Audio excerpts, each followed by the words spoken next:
Ang importante kasi sa relasyon, may pagmamahal, may magrespeto, may tiwala sa isa't isa. Ilang linggo ring naging laman ng mga blind items ang chismis tungkol sa di umano'y namimiligrong lagay ng pagsasama ng isang mambabatas at ng misis nito. Wala ni isa mang naglakas loob na pangalanan ng mga taong sangkot sa kontrobersyal na issue. Ngunit sa kasagsagan ng corona impeachment trial noong isang linggo, May 23, nagulat ang publiko sa inilabas na pahayag ni Senador Aquilino Martin Coco Pimentel III. Ayon sa re-electionist lawmaker, Nobyembre pa ng nakaraang taon nang maghiwalay sila ng asawang si Jewel May Lobaton.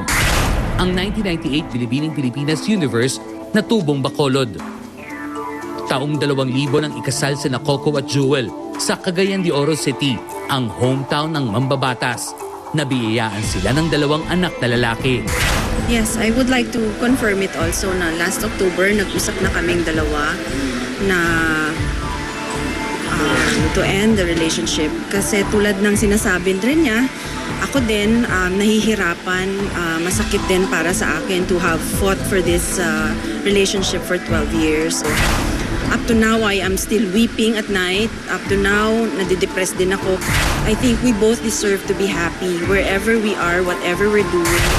Sa gitna ng mga chismis hinggil sa estado ng pagsasama ng mag-asawa, nadawit ang pangalan ng isa pang prominenteng politiko, ang kababayan at malapit na kaibigan ni Jewel na si Bacolod Representative Anthony Rolando Goles Jr., ang hinihinalang third party sa naturang hiwalayan.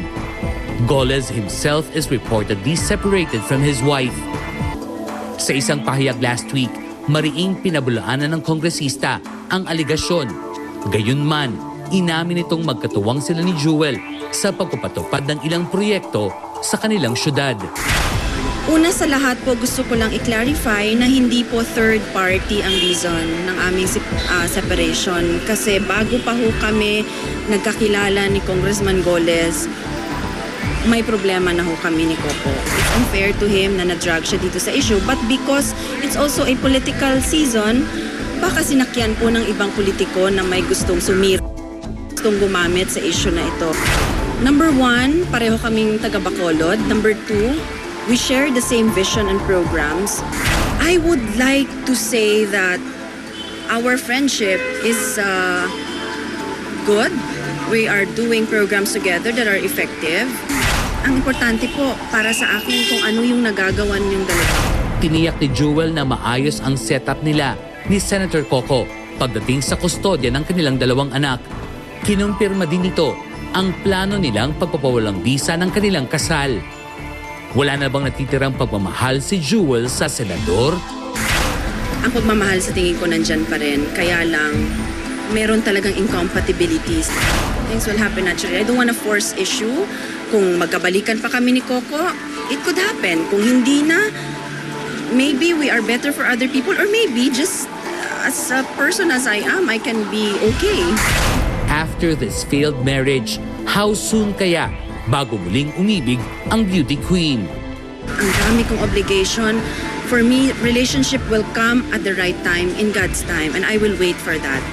Una po sa lahat ng nagmamahal sa aming dalawa ni Coco sa kay Senator Pimentel, maraming salamat sa inyong dasal, sa inyong encouragement, sa lahat na nagsasabi na naniniwala pa rin kayo sa amin. I hope that you will continue to pray for us. We are still in the healing process. This will take long, but with your prayers and support, magiging mabilis ito. At sana po, you will respect our privacy as husband and wife having to resolve this marital issue.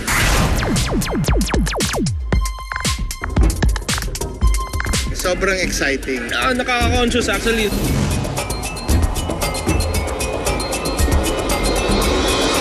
Kakaibang tema ang hatid ng aabangang afternoon prime sa GMA. Ang kasalanan bang ibigin ka? Tampok dito bilang magkapatid sina Jackie Rice at Jenica Garcia at mag-amang Michael De Mesa at Jeff Eigenman. Sobrang exciting.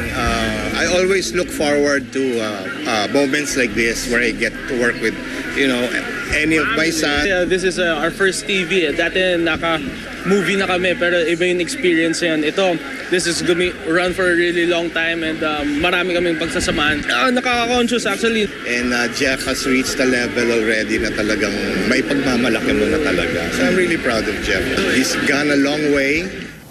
Sa kwento, sa iisang babae mahuhumaling ang mag-ama. Ako po si Erica.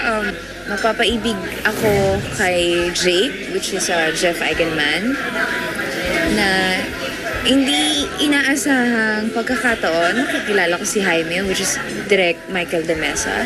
Quite a delicate subject matter that's never really been tackled, especially in Philippine television.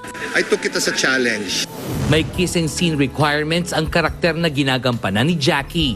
Well, hindi ako komportable nung una. Siyempre, hindi naman nag-take advantage si Direk Michael sa akin eh. Hindi yung, siyempre, yung pukit veteran or hindi ganon. Sobrang bait niya. Iningatan niya ako, are you okay? Okay lang ba kung halikan kita? Sabi ko, ito po yung hinihingi ng script.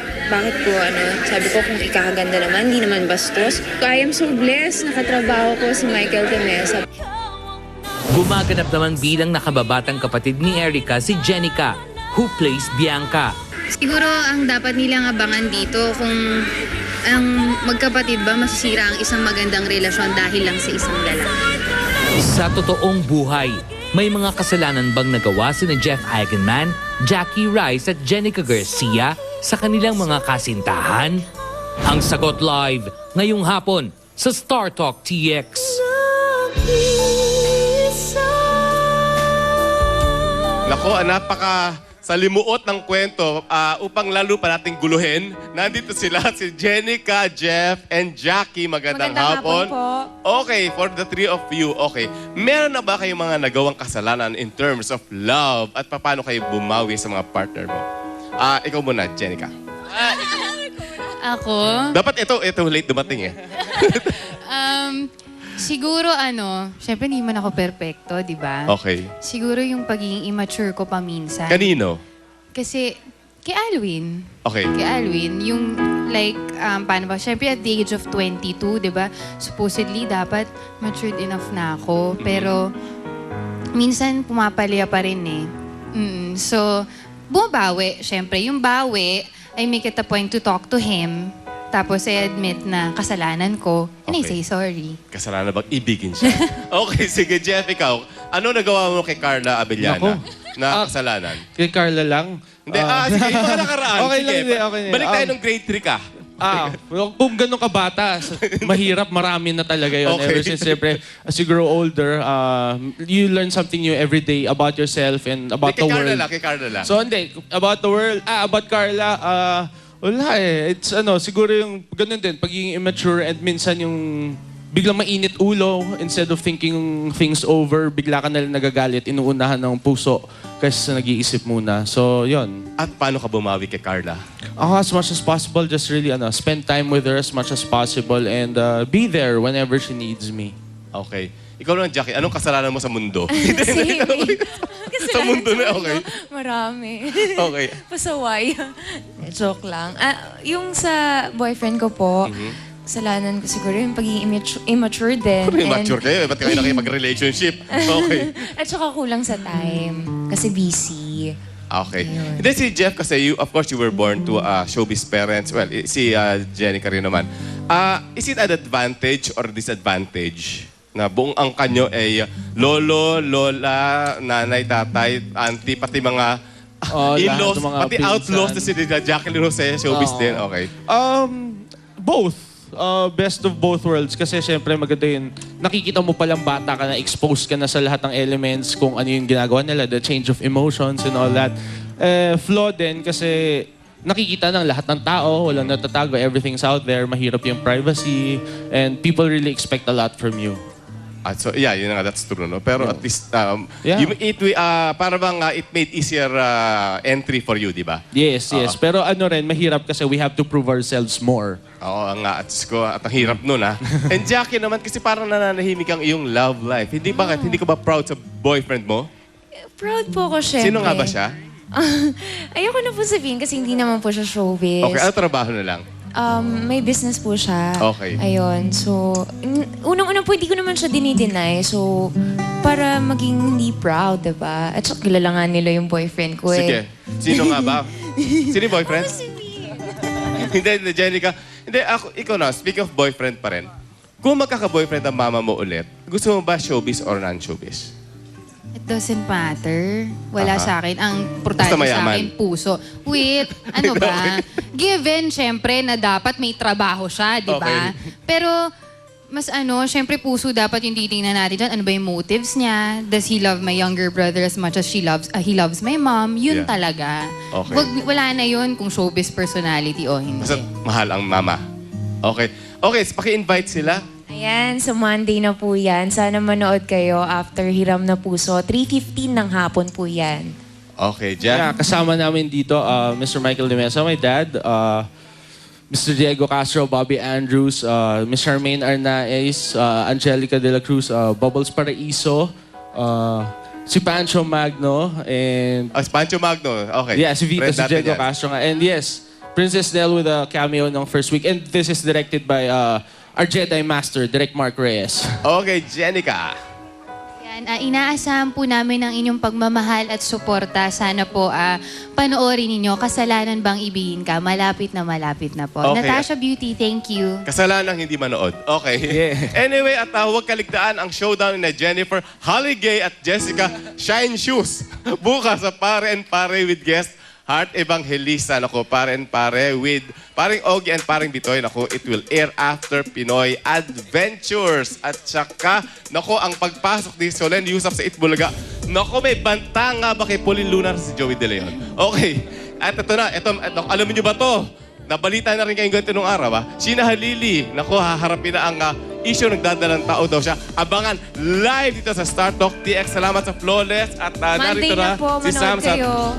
TweetX. Okay. New York Spa, thank you. Thank you, Flawless.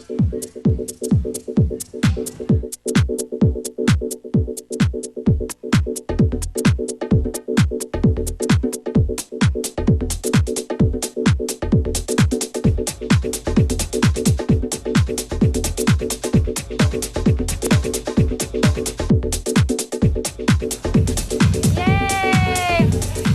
Hello to all my 300,000 plus followers on Twitter. Here are some of the fan mates I made for you guys. You like it? Kung gusto nyo ng fan sign, follow me on Twitter @sampinto_. Then tweet your name with the hashtag StarTalkTweetX. At of course, kasama ko ngayon ang pinamaganda si Ellen Adarna. Thank you. Mag-campaign ka nga for FHM. And if you want to vote for me or Sam, you can just type in FHM space vote 50 space Ellen space Adarna, and you can send it to 2640. Or you can visit the website at www.fhm.com.ph. Invite mo na sila. And don't forget to watch Boy Pick Up sa June 6 na yan. And then yung premiere night namin is sa June 3 sa Mega Mall. And it's directed by Dominic Zapata. Thank you! Thank you, Ellen! Magbabalik ang Star Talk TX! Richard Gutierrez, mapapasabak sa matinding pagganap sa pinakabagong teledrama ng GMA Network, ang Makapiling Kang Muli. Sa pagbabalik ng Star Talk TX, Carla Abellana, Sara Labati at Richard Gutierrez, makakapiling nyo na live!